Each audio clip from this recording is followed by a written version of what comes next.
नमस्कार साथियों, मेरा नाम है विकास और मैं स्वागत करता हूं साथी आपका एक और नए वीडियो में। आज के इस नए वीडियो में बात करने वाले हैं जो हमारा क्लास 10th मैथ्स है, चैप्टर नंबर उसका 3 होने वाला है, उसका बेहतरीन क्वेश्चन करने वाले यहाँ पे।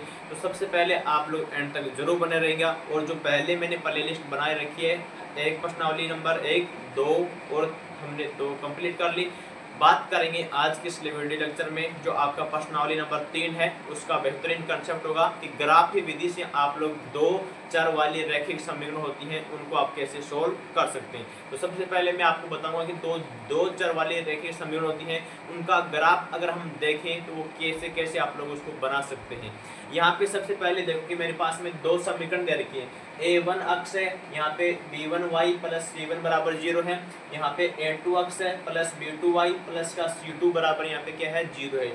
ये क्या होती हैं? दो चर वाली रैखिक समीकरण होती हैं और दो होती है तो उसको बोल देते हैं युग्म का मतलब पेयर बन गया दो समीकरणों का।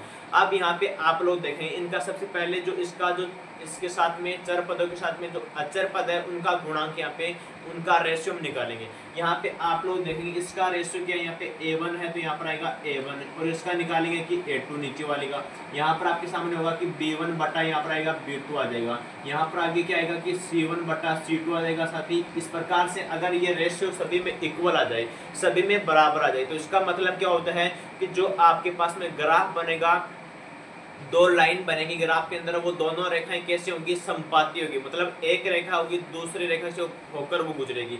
जैसे कि मानो आपके पास में एक ऐसी रेखा जा रही है तो दूसरी रेखा भी इसी के ऊपर से चली जाएगी, तो वो रेखाएं क्या होती हैं? आपस में समपाती रेखाएं होती है। मतलब ये रेशियो आपको सभी में बराबर बराबर मिलना चाहिए। तो उसका रेशियो अगर बराबर है तो अब बोलेंगे इसका जो हल होगा वो कैसा होगा, इसके हल कितने प्राप्त होंगे, तो हम बोल देंगे इसका हल होगा वो क्या होगा? अनेक हल हो जाएगा। तो यहाँ पर आप क्या बोलोगे? इसका अनेक हल होगा, क्योंकि ये रेखा है, एक रेखा दूसरी रेखा से होकर गुजर रही है तो ये इसको अनंत बार काटेगी, तो इससे हमको हम क्या बोल देंगे? इसके हल होंगे वो अनेक हल हो जाएंगे। अब कंडीशन नंबर, ये तो होगी एक नंबर। कंडीशन नंबर 2 आपके सामने क्या बनेगी वो भी यहाँ पे ध्यान से देखो कि अगर मान लें कि इसका अनुपात की a1 बटा a2 आ जाए और वो क्या हो जाए कि b1 बटा b2 के बराबर आपको मिल जाए। साथी अगर a1 बटा a2 बराबर b1 बटा b2 हो जाए, मतलब ये रेखाएं होती हैं, दो रेखा बनेगी, दोनों रेखाएं कैसी होगी? एक दूसरे के समानांतर होंगी, मतलब पैरेलल होंगी। एक रेखा अगर ऐसी जा रही ग्राफ के अंदर तो दूसरी रेखा भी आपकी ऐसी जाएगी, मतलब इन दोनों के बीच का जो गैप होगा वो बराबर होना चाहिए। तो ये समांतर रेखाओं का ग्राफ यहाँ पे आपके सामने बनेगा। ऊपर वाले में क्या बनेगा? समपाती रेखाओं का ग्राफ बनेगा। इधर क्या बनेगा? आपका पैरेलल लाइन होगी, समांतर रेखाएं होंगी, उनका ग्राफ आपके सामने बनेगा। अब आप लोग देखेंगे ये दो रेखाएं आपके पास में है, दोनों रेखाएं एक दूसरे को कहां पे काट रही हैं, लेकिन ये कहीं पर नहीं काट रही, तो हम क्या बोल देंगे? इसका कोई हल नहीं होगा। जब ग्राफ आपका दो रेखाएं समानांतर होती है तो उसका कोई हल नहीं होता है। तो यहाँ पर इसको क्या बोलेंगे? इसका कोई हल नहीं होगा, यहाँ पर कोई हल नहीं होगा इसका। ये बात आपको यहाँ पे लिख देनी है। मतलब जब दो समांतर रेखाएं मिलती हैं तो उसका कोई हल नहीं होता है। कंडीशन नंबर हमारे पास में एक और आएगी, कंडीशन नंबर 3। अगर उसमें ऐसा आ जाएगी a1 बटा a2 आ जाएगी आपके सामने और नॉट इक्वल टू यहाँ पर क्या है? b1 बटा b2 आ जाएगी। मतलब आपके पास में इसका a1 बटा a2 और b1 बटा b2 का आप रेशियो निकालें, वो रेशियो इसके बराबर नहीं आए, मतलब ये दोनों रेशियो बराबर नहीं मिले, तो रेखाएं कैसी होंगी? आपका ग्राफ कैसा बनेगा? प्रतिच्छेदित रेखाओं का ग्राफ बनेगा।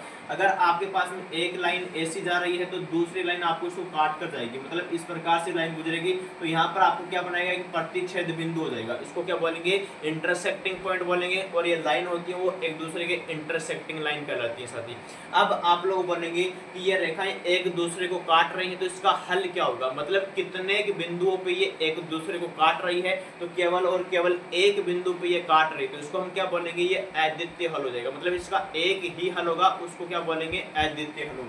तो इसका जो हल कैसा होगा वो यहाँ पर आपको लिखना होगा, वो क्या होगा? अद्वितीय।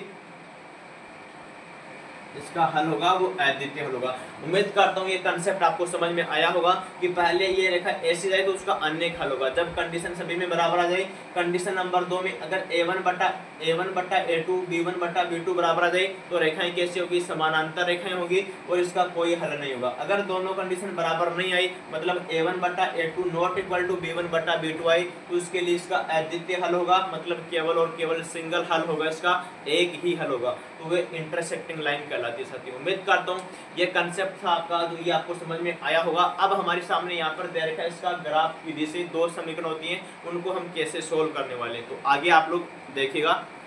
2x प्लस का y बराबर यहाँ पे 6 दे रखा है, 4x माइनस के 2y बराबर यहाँ पे 4 दे रखा है। तो आप लोग सबसे पहले इसको चेक कर लो कि ग्राफ इसका कैसा बनेगा। तो अभी मैंने आपको बताया था कि इधर आपको चेक करने का तरीका, इसका पहले देखो कि आपका अक्ष गुणांक होगा उसको यहाँ पे लिखो, फिर इसके नीचे क्या है, दूसरे समीकरण का 4 है वो यहाँ पे लिख दो। आगे वाले समीकरण में देखो क्या है, आपके सामने क्या है, ऊपर वाले में 1 आएगा, नीचे वाले में माइनस का 2 आएगा साथी। तो यहाँ पर आपके सामने क्या आएगा कि 1/2 आ गया और यहाँ पर क्या आ गया, 1 माइनस का 2 आ गया, मतलब ये दोनों बराबर नहीं है। तो आप क्या बोल देंगे, अगर ये दोनों बराबर नहीं है तो जो ग्राफ बनेगा हमारे पास में वो क्या होगा, प्रतिच्छेदित ग्राफ बनेगा। मतलब एक रेखा होगी दूसरी रेखा को एक दूसरे पे इंटरसेक्ट करेगी, मतलब प्रतिच्छेद करेगी साथी। अब सबसे पहले इसका ग्राफ बनाएंगे, तो ग्राफ के लिए मैंने आपके सामने जो डाटा है वो यहाँ पे मैंने ग्राफ का नोट कर दिया है और यहाँ पे इसका पैमाना मैंने लगा दिया कि जो आपका एक्स अक्ष है उसके ऊपर 1 यूनिट का है, मतलब 1 इकाई है, और जो y अक्ष है उसके ऊपर एक बड़ा खाना है वो भी क्या है, 1 इकाई का है। अब आपके सामने समीकरण नंबर 1 है और आपके सामने समीकरण नंबर 2 है, दोनों से सोल्व करेंगे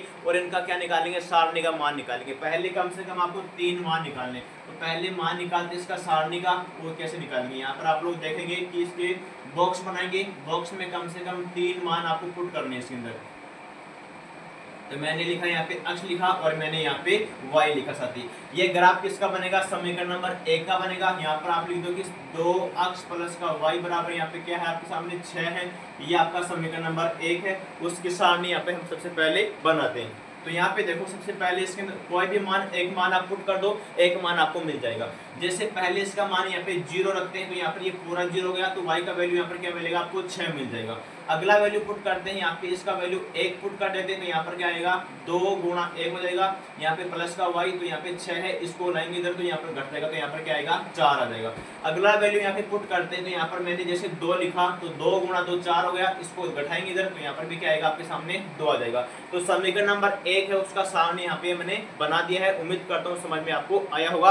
आप पूरा इधर इसे यानी रख के निकाल सकते हैं, मैंने एक बार शॉर्ट में रख के निकाल दिया। अब आपके सामने समीकरण नंबर 2 दे रखिए, यहाँ पर आपके सामने क्या है कि 4x माइनस का 2y बराबर यहाँ पे आपके सामने दे रखा है 4 है। ये समीकरण नंबर 2 है, इसका भी हम क्या बनाते हैं, सारणी बनाते हैं और इसका भी 3 मान निकालेंगे कम से कम। तो यहाँ पे देखो इसका सारणी बनाएंगे, तो सारणी कैसे बनेगा, सारणी बनाना बहुत ही आसान है। यहाँ पे पहले अक्ष लिखो, यहाँ पे पहले y लिखो, वही प्रोसेस इसमें लगा दो कि एक मान आप इसमें रखो, एक मान आपको यहाँ से मिल जाएगा। तो यहाँ पे जैसे यहाँ पर मैंने 0 रखा, एक बार मैं यहाँ पर भी 0 रख दूं तो यहाँ पर क्या हो जाएगा कि 4 गुणा 0, ये पूरा 0 हो गया, ये -2 इसका भाग लगाएंगे इधर, तो यहाँ पर क्या आएगा आपके सामने माइनस का 2 आ जाएगा। तो ऐसे मैंने लिखा है। अब जैसे मैं इसका मान अगला 1 लिख दूं तो यहाँ पर अगला वैल्यू क्या मिलेगा, ये 4 गुणा 1 4 हो जाएगा, इसको इधर लाएंगे तो वो घटेगा, तो 4 माइनस का 4 0 हो जाएगा। अब 0 में किसी भी संख्या का भाग दे दो आप, तो यहाँ पर क्या आएगा, उसका वैल्यू 0 आ जाएगा। अब अगला वैल्यू देखो कि यहाँ पे 4 गुणा, अगला वैल्यू में यहाँ पे 2 रख दो इसमें, तो क्या आएगा, यहाँ पे मैंने जैसे 2 रखा तो 4 गुणा 2 यहाँ पे 8 हो गया। 8 को इधर लेकर जाओ तो यानी 4 माइनस का 8 माइनस का 4 आएगा, -4 में आप -2 का भाग देंगे तो वो प्लस का 2 बन जाएगा। ये आपका बन गया समीकरण नंबर 2 है, उसका सारणी आपके सामने बन गया है। अब आप जो डाटा हमारे पास में है उनको हम ग्राफ में प्रदर्शित करेंगे। यहाँ पे आप लोग देखेंगे कि मैंने आपको बताया था कि जब आप ग्राफ को इंटरसेक्ट कराते हैं, कि हमने सबसे पहले देखा था ग्राफ होगा प्रतिच्छेद बनेगा, तो इसमें भी देखो कि 2 और 2 आ रहा है, यहाँ पर भी 2 और 2 आ रहा है, मतलब जो इंटरसेक्टिंग पॉइंट होगा दोनों लाइनों में बराबर आएगा, तो वही क्या कहलाएगा, प्रतिच्छेदित ग्राफ हो जाएगा। अब यहाँ पे देखो पहले समीकरण से देखो कि x का वैल्यू 0 है, तो ये x का वैल्यू और y का वैल्यू यहाँ पे 6 है, तो यहाँ पर आपके सामने क्या आएगा, इसका बिंदु A आ जाएगा। तो यहाँ पर लिख दो कि क्या आएगा आपके सामने 0,6 बिंदु आपके सामने A हो गया। x का वैल्यू तो यहाँ पे क्या था, आपके सामने 0 था, तो इसको थोड़ा, x का वैल्यू 0 है तो इसको थोड़ा इधर बढ़ा दो, इस बिंदु पे आएगा, मतलब y का वैल्यू 6 है, x का 0, तो यहाँ पर क्या आएगा, ये बिंदु A हो गया। A बिंदु को दिखा दो, वो क्या है 0, यहाँ पे 6 हो जाएगा आपके सामने। अगला बिंदु देखो कि अक्ष का वैल्यू 1 है, y का 4 है, तो ये रहा अक्ष का वैल्यू 1 और y का वैल्यू यहाँ पे आपके सामने क्या आएगा 4 आ जाएगा। तो यहाँ पे आप बना दो इसको बिंदु b को, तो यहाँ पे बिंदु b बना दिया मैंने, वो हो गया 1,4 आपके सामने यहाँ पे बन गया। अगला बिंदु देखो यहाँ पर क्या है 2 और 2 है, अक्ष का वैल्यू 2 है और इसका वैल्यू भी आपके सामने कितना हो जाएगा 2 हो जाएगा। तो यहाँ पर मैंने इसको बना दिया, ये बिंदु आपके सामने c हो गया कि 2, यहाँ पे आपके सामने बन गया 2। अब इसको मिला दो, इन बिंदुओं को आप मिलाएंगे ऐसे सीधा सीधा मिलाना आपको, तो ये ऐसे आगे चलेगा। मतलब इस प्रकार से आप लोग इसका ग्राफ बनाएंगे। ये कौन सी रेखा हो गई आपके सामने, ये रेखा हो गई आपके पास में कि 2 अक्ष प्लस का y बराबर आपके पास में हो गया 6, ये रेखा का ग्राफ हमने यहाँ पे बना दिया। अब अगला समीकरण आपके सामने क्या है 2 है, इसका ग्राफ इसमें बनाएंगे। तो पहले अक्ष का वैल्यू 0 दे रखा है, तो अक्ष का वैल्यू आपके सामने यहाँ पे 0 है और y का वैल्यू -2 है। तो यहाँ पर तो देखो ये रहा 0 और ये रहा -2 रहा आपके सामने। तो ये बिंदु आपके सामने क्या हो गया, यहाँ पर c था तो यहाँ पर मैंने d बना दिया और वो क्या है कि 0, -2 हो गया। अगला बिंदु क्या, अक्ष का वैल्यू 1 है, y का 0 है। अक्ष का वैल्यू ये रहा 1 और y का वैल्यू क्या हो गया आपके सामने 0 हो गया, तो इस बिंदु पे आ जाएगा। वो बिंदु आपके सामने क्या बनेगा, E बनेगा और उसका निर्देशांक हो गया 1,0 हो गया साथी। अगला बिंदु आपके सामने क्या है 2,2 है, तो इस बिंदु पे आ जाएगा, ये रहा आपका बिंदु 2,2, इस पर ही क्या आएगा डी आपका बिंदु F आ जाएगा, वही क्या हो गया 2,2 हो गया। अब इनको भी आप लोग सीधा मिलाएंगे तो आपके सामने कैसा बनेगा, इस प्रकार से ये सीधा सीधा आ जाएगा साथ ही। इस प्रकार से इसको पीछे की तरफ आगे बढ़ा देंगे। तो ये ग्राफ आपके सामने मिल चुका है। ये रेखा नीचे वाली आई है, वो किस रेखा का ग्राफ है आपके सामने, यहाँ पे समीकरण क्या है 4x माइनस का 2y बराबर यहाँ पे 4 है, ये हो गई समीकरण नंबर 2, उसका ग्राफ आप लोगों ने यहाँ पे बना दिया साथी। तो उम्मीद करता हूँ यहाँ पे जो प्रतिच्छेद बिंदु हो गया वो दोनों में बराबर आया है, बिंदु C और बिंदु F है वो 2,2 है, यहाँ पर भी 2,2 है। तो इस प्रकार से साथी आप लोग ग्राफ बना सकते हैं। पहले आपको करना क्या है कि जो आपके पास में दो समीकरण हैं, दोनों समीकरण से आपको सारणी के मान निकालने, वो मैंने जैसे बताए हैं वैसे आप इनमें एक वैल्यू रखेंगे, दूसरा वैल्यू आपके सामने मिल जाएगा और वो आपका पूरा एक इंटीजर वैल्यू हो। इसी प्रकार से आपको वैल्यू रखनी है ताकि ये क्वेश्चन है जो ग्राफ आपका वो एकदम आसान बने और सीधा बने। तो यहाँ पर मैंने बना दिया है, आप इसको जो स्केल है उसकी सहायता से बनाएंगे तो पूरा सीधा ग्राफ आपके सामने बनेगा।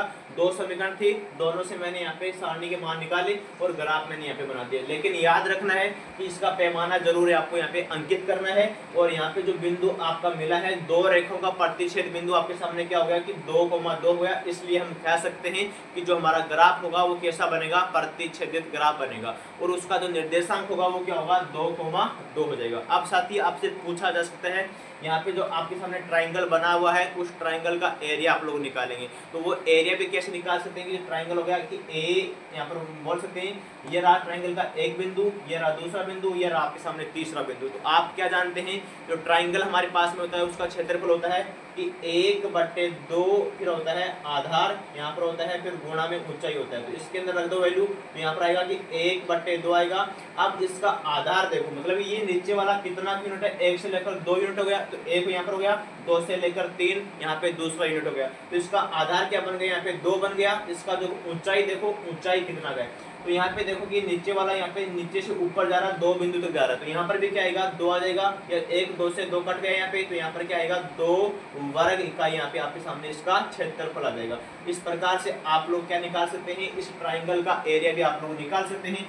ये ट्राइंगल होगा, इसका एरिया मैंने आपको निकाल के बता दिया है, वो आपके सामने आप लोग ऐसे निकालेंगे कि 1/2 गुणा आधार गुणा ऊंचाई। यहाँ पे 1/2 गया, आधार देखो ये वाला पूरा इसका आधार बन गया और ये वाली इसकी पूरी ऊंचाई बन गई। तो ये भी 2 है, ये भी 2 है, तो कैंसिल आउट हो गया और अच्छा क्या बन गया 2 बच गया साथी। इस प्रकार से आप लोग ग्राफ बना सकते हैं। उम्मीद करता हूँ कॉन्सेप्ट आपके दिल और दिमाग में आ गया होगा। इसी प्रकार से नेक्स्ट कॉन्सेप्ट की बात करेंगे। Thank you.